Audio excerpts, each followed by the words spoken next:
Iman itu bukan soal hidup tanpa ujian, tetapi percaya kepada Allah meski jalan terasa berat. Sebab Allah selalu dekat dengan hati yang berserah. Tawakal ikhlas dengan jiwa yang tenang.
Bingung rasake jaman saiki,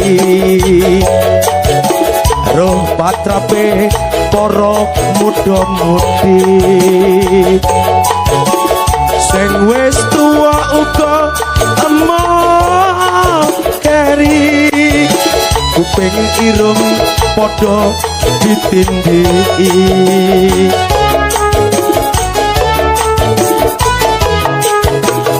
Jroning atiku ra iso mikir,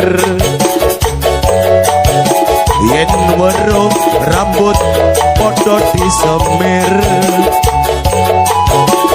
najan gak macem ning ra kuwatir, diarani kaya londo kentir.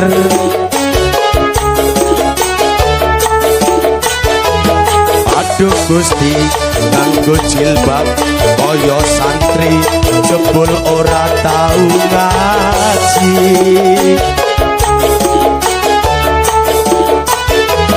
Aduh Gusti, nganggo peci kaya kyai, laguane rambut jaji. Aku bingung duh Gusti, dan aku bingung, dunya iki duh Gusti akeh wong pengung, ora beda sing menang karo ning panggung, do keblinger kaya uwong wonten gadung. Aku bingung duh Gusti, dan tambah bingung, dunya iki duh Gusti akeh wong gemlung, tiwas mikir awakku kaya wong linglung, bisa-bisa aku malah kaya ndilung. Tahun Pelangi 81, musiknya rakyat sejati.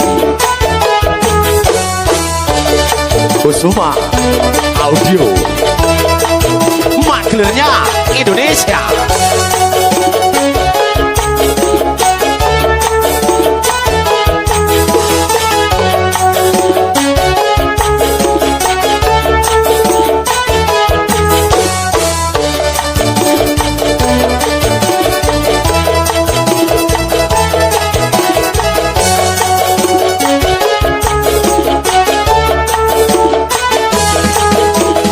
Sedih atiku ora karuan, cah saiki dorang duwe sopan, seneng lematur ugal-ugalan, jare emoh ketinggalan zaman.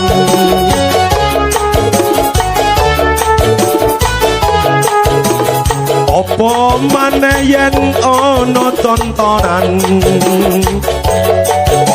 mesti dadi ajange tawuran,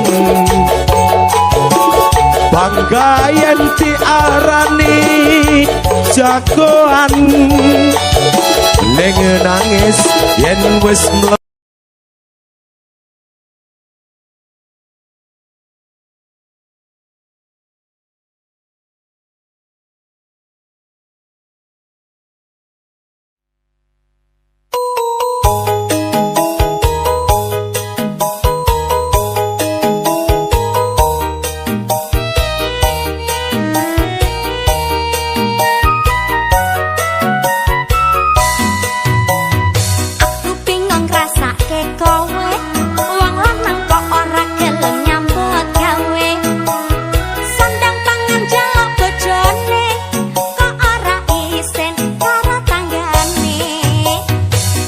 aja ngomong sak penake. Kowe wis ngerti piye nek aku kere. Aku mbok beksa ngawini kowe. Mula saiki rasakno dhewe.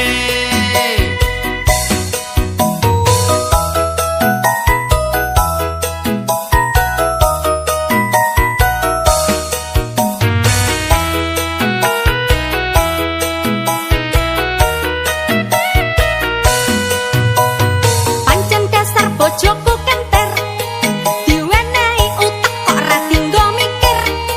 Mbok kerja raketan dadi tukang parkir, angger aja nganti trimo dadi tukang semen. Najan lambemu nganti judir, aku emoh kerja dadi tukang parkir.